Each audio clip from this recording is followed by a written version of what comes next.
Selamat pagi adik-adik, apa kabar? Semoga sehat-sehat semua ya adik-adik. Saat ini kita akan masuk dalam ibadah hari Minggu Persekutuan Teruna. Siapkan Alkitab adik-adik dan kita akan mulai ibadah ini. Mari kita menyanyikan lagu dari Kidung Muda-Mudi 33 ayat pertama. Adik-adik, kakak minta untuk bangkit berdiri.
Adik-adik, mari kita berdoa, lipat tangan dan tutup mata. Kita berdoa. Ya Tuhan, Allah Bapa yang Maha Pengasih, terima kasih ya Tuhan atas kesempatan yang indah ini di mana kami bersama-sama di sini boleh ikut dalam ibadah secara online, Bapa.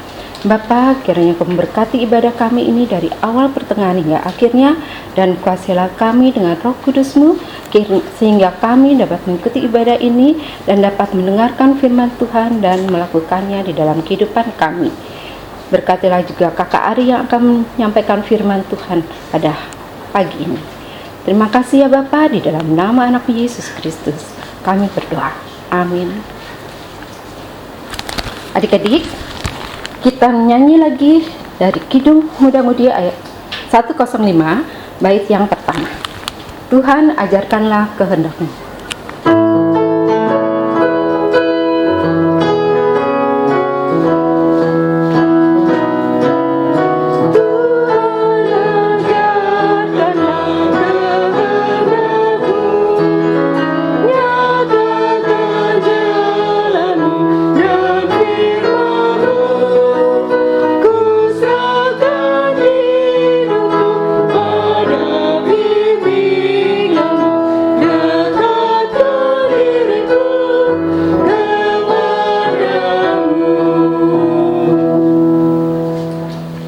Adik-adik, kita akan masuk ke pemberitaan firman. Kita membuka firman dari Kisah Para Rasul 28 ayatnya yang ke-17 hingga ayatnya yang ke-29. Apabila Alkitab sudah terbuka, biarkan Alkitab kita terbuka. Kita akan satu dalam doa, kita berdoa. Tuhan Yesus, kami akan membaca sebagian dari firman-Mu. Kiranya Kau berkati sehingga firman-Mu ini dapat menjadi makanan rohani yang menyenangkan tubuh, roh, dan jiwa kami ya Tuhan. Terima kasih ya Tuhan Yesus. Amin. Baik, kita akan membaca firman yang terambil dari Kisah Para Rasul 28 ayat yang ke-17 hingga ayat yang ke-29. Pembicaraan dengan orang Yahudi di Roma.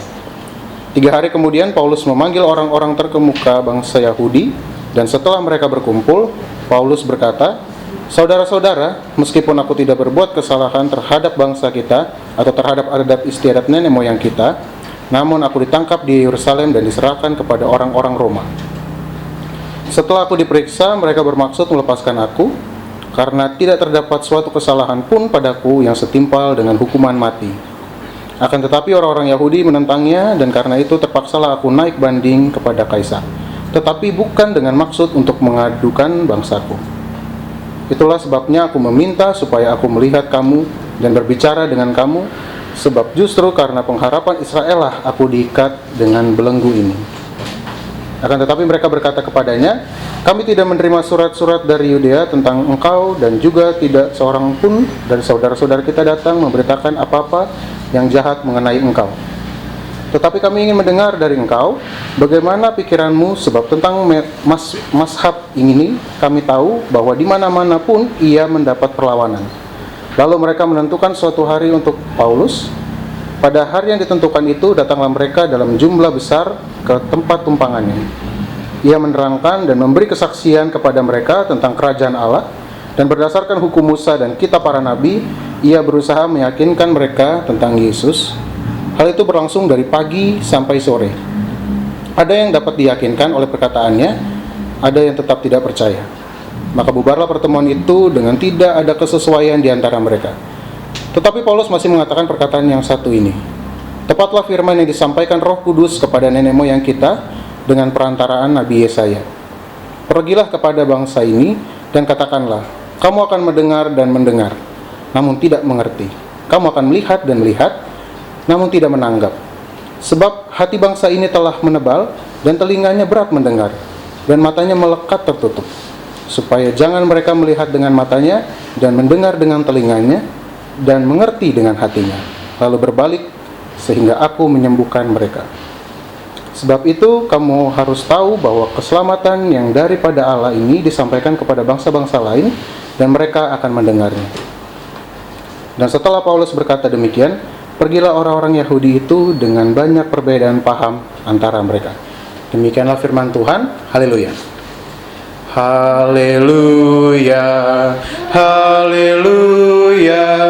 Haleluya. Oke, selamat pagi adik-adik.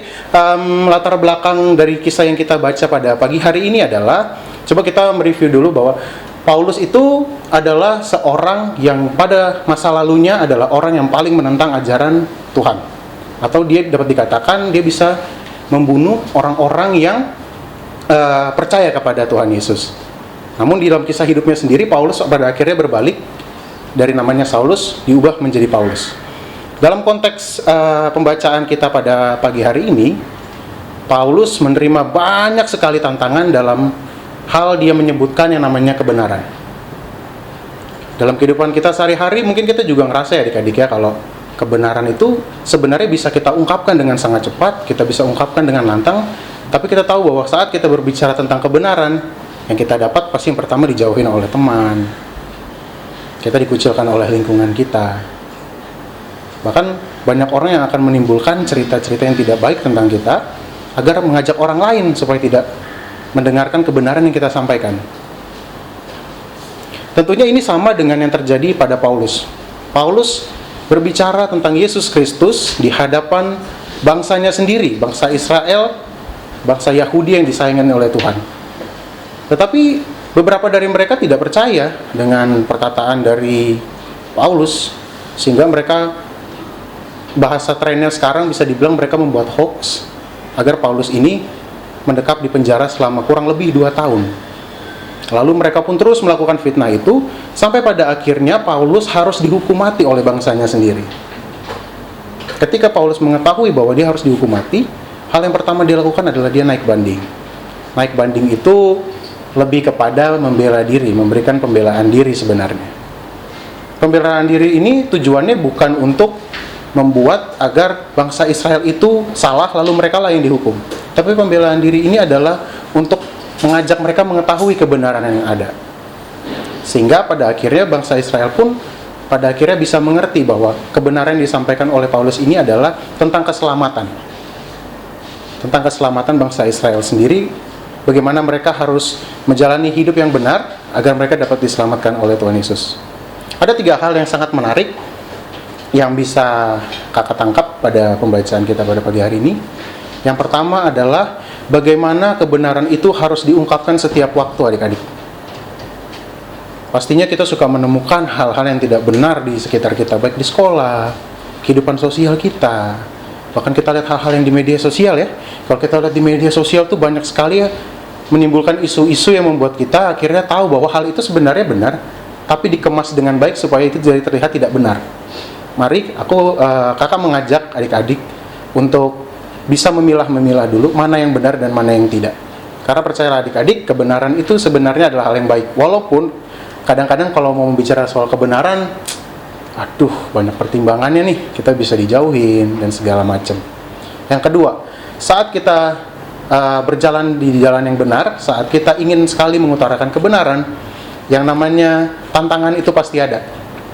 Tekanan itu banyak sekali datang, baik itu dari lingkungan kita, lingkungan pekerjaan mungkin, lingkungan sekolah, dan lain-lain. Tapi tetap kita harus percaya bahwa saat kita sudah punya niat untuk berbicara tentang kebenaran, maka Tuhan Yesus akan hadir bersama-sama dengan kita. Siapapun kita, apapun latar belakang kita, bahwa percayalah bahwa kebenaran itu harus dikatakan ya adik-adik. Tujuan dari kebenaran sendiri itu sebenarnya simpel. Kita berbicara kebenaran ini adalah untuk keselamatan kita. Karena kakak yakin bahwa setiap orang saat dia sudah lahir pun, kita sudah diberikan keselamatan. Karena kita adalah anak Tuhan Yesus. Hanya saja kita diberi pilihan. Mau nggak kita selamat? Mau nggak kita mengikuti jalan kebenaran? Dan yang terakhir, yang ketiga, kebenaran yang dimaksud dalam firman ini bukan tentang saat kebenaran itu disetujui semua orang, lalu itu dapat dikatakan sebagai sebuah kebenaran. Lalu bagaimana jika sebaliknya? Saat kebenaran itu dikatakan, lalu ada beberapa orang yang tidak percaya, apakah itu bukan sebuah kebenaran? Lalu dapat dinyatakan sebagai sebuah kesalahan. Bukan begitu adik-adik. Tapi maksud dalam firman ini adalah kebenaran yang turunnya langsung dari Tuhan. Turunnya yang langsung dari Roh Kudus. Di mana dalam kebenaran ini, kita akan beroleh yang namanya keselamatan. Amin. Adik-adik, kita akan merespon firman Tuhan dengan menyanyi dari Kidung Muda-Mudi 127, Mengikuti Yesus Keputusanku.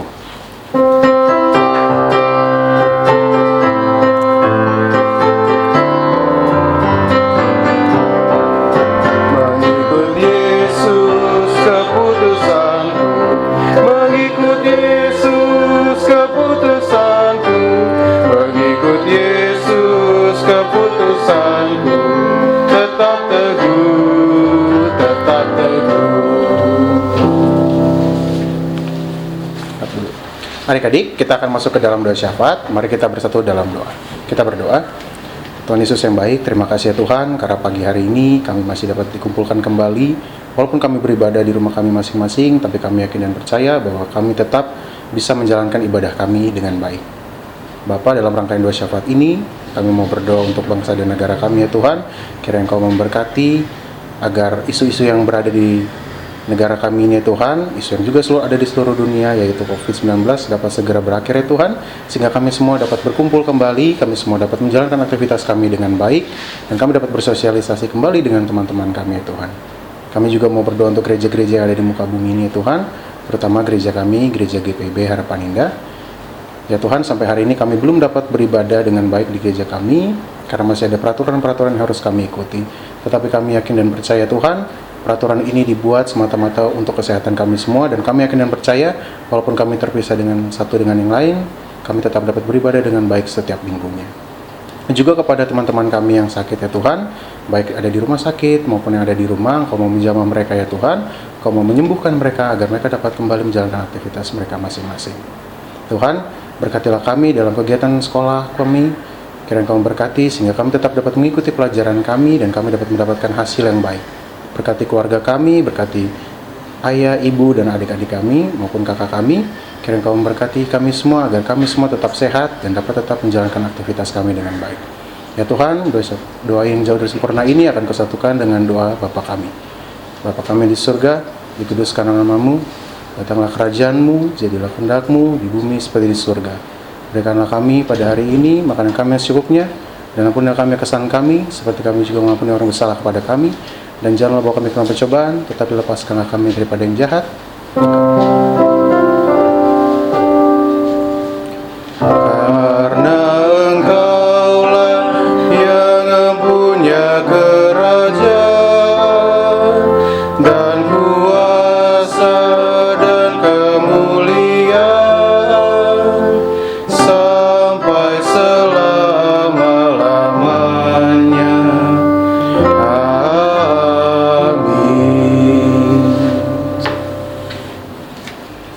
Adik-adik, saat ini kita akan masuk dalam persembahan syukur.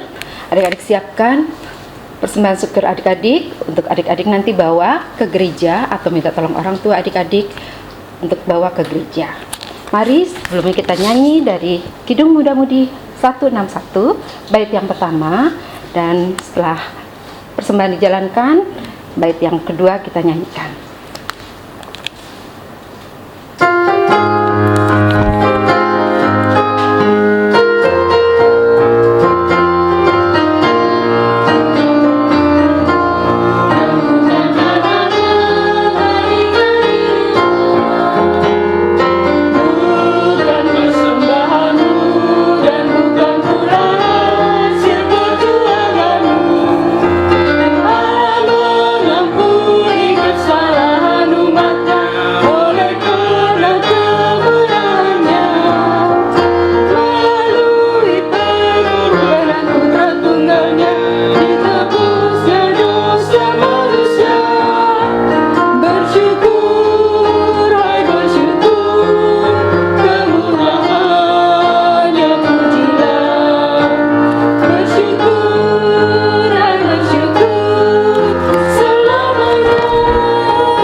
Adik-adik, kami minta untuk bangkit berdiri. Mari kita berdoa, mendoakan persembahan kita.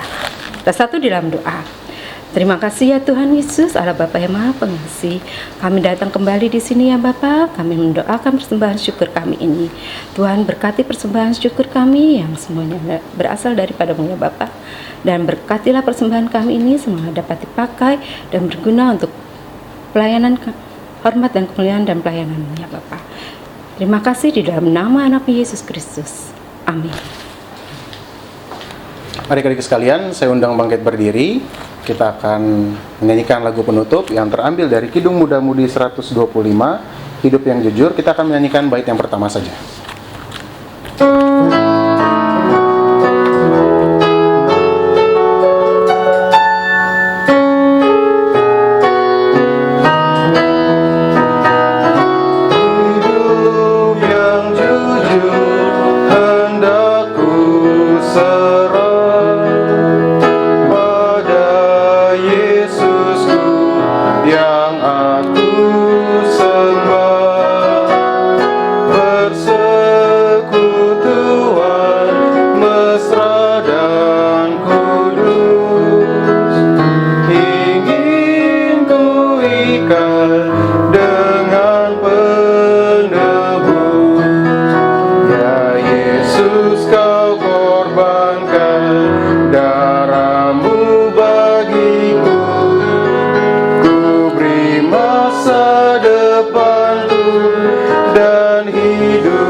Adik-adik tetap berdiri, kita akan berdoa untuk menutup ibadah kita. Mari kita bersatu di dalam doa. Tuhan Yesus, terima kasih karena Engkau telah membimbing jalannya ibadah ini dari awal pertengahan hingga akhir. Berkatilah kami agar firman yang kami terima dapat kami lakukan dalam kehidupan kami sehari-hari ya Tuhan. Berkati kehidupan kami setelah ini ya Tuhan, agar kami tetap diberkati oleh-Mu. Amin.